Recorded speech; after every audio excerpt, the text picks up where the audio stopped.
ఓం సదాశివసమారంభాం వ్యాసశంకరమధ్యమాం అస్మదాచార్యపర్యంతాం వందే గురుపరంపరాం.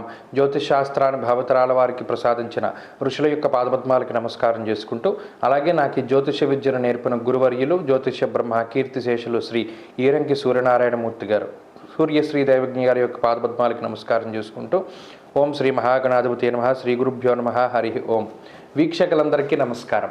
April నెల 21వ తారీఖు లగాయతు ఏప్రిల్ 27వ తారీఖు వరకు ఉండేటువంటి గ్రహగతుల ఆధారంగా ద్వాదశ రాశుల వారికి ఈ వారం ఏ విధమైనటువంటి శుభాశుభ ఫలితాలు కలగబోతున్నాయో ఈ కార్యక్రమం ద్వారా తెలుసుకుందాం. అందులో భాగంగా ఈ వారం ఉండేటువంటి గ్రహగతులను గమనిద్దాం. ఈ వారంలో రెండు ప్రధానమైనటువంటి గ్రహాల యొక్క మార్పు ఉన్నది.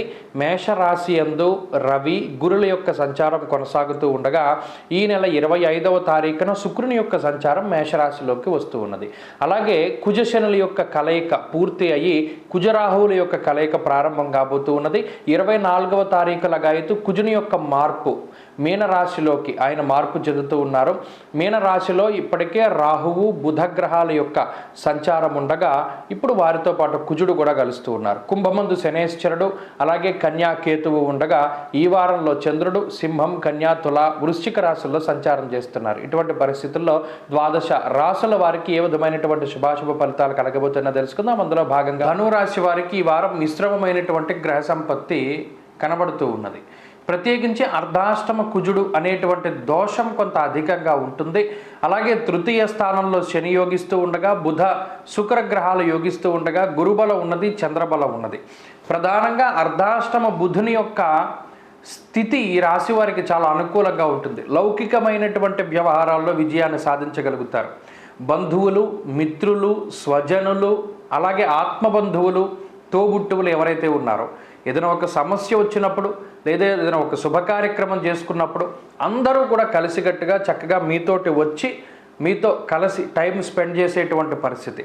అలాగే మీ భాగ్యస్వామాన్ని మీ యొక్క భాగస్వామ్యాన్ని వారందరూ కూడా ఆనందదాయకంగా అనుభవించేటువంటి పరిస్థితి ఇవన్నీ కూడా ధనురాశి వారిలో కనబడుతూ ఉన్నాయి. అంతేకాక ప్రత్యేకించి కుటుంబపరమైనటువంటి విషయాలే చాలా అనుకూలంగా ఉంటాయి. ఏ విధమైన బాధ వచ్చినా ఏ విధమైనటువంటి ఇబ్బంది వచ్చినా కుటుంబ సభ్యులతో దాన్ని చర్చించి మీరు తీసుకునేటువంటి నిర్ణయాలు అవి మీకు సానుకూలంగా గోచరిస్తూ ఉన్నాయి.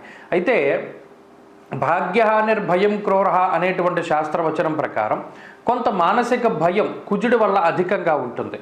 ఇంట్లో ఉండలేనటువంటి పరిస్థితులు అనగా ఆ మానసిక భయంతో ఇంట్లో ఉండకుండా ఎక్కడికైనా తిరుగుదాం, ఏదైనా దూరత్ర ప్రయాణం చేద్దాం, లేదా ఇది మర్చిపోవడానికి వేరే ప్రాంతం వెళ్దాం అనేటువంటి ఆలోచనలు ఎక్కువగా వస్తూ ఉంటాయి. అయితే ఆర్థికంగా ఏ విధమైన సమస్య రాదు, వచ్చేవన్నీ మానసికమైన సమస్యలే. మరీ ముఖ్యంగా కొన్ని అనుకోని విధంగా వస్తాయి, కొన్ని మీరు మానసికంగా ఎక్కువగా భయపడుతూ ఉంటారు. ఈ రకమైనటువంటి వాతావరణాన్ని కుజుడు కలగజేస్తారు. ఒక కుజుడు మాత్రమే కాదు, అక్కడ రాహువు కూడా కలిసి ఉన్నారు. ఈ కుజరాహువుల యుతి ఏదైతే ఉన్నదో అది ఎక్కువగా తీవ్రమైన ప్రభావాన్ని చూపెడుతూ ఉంటుంది.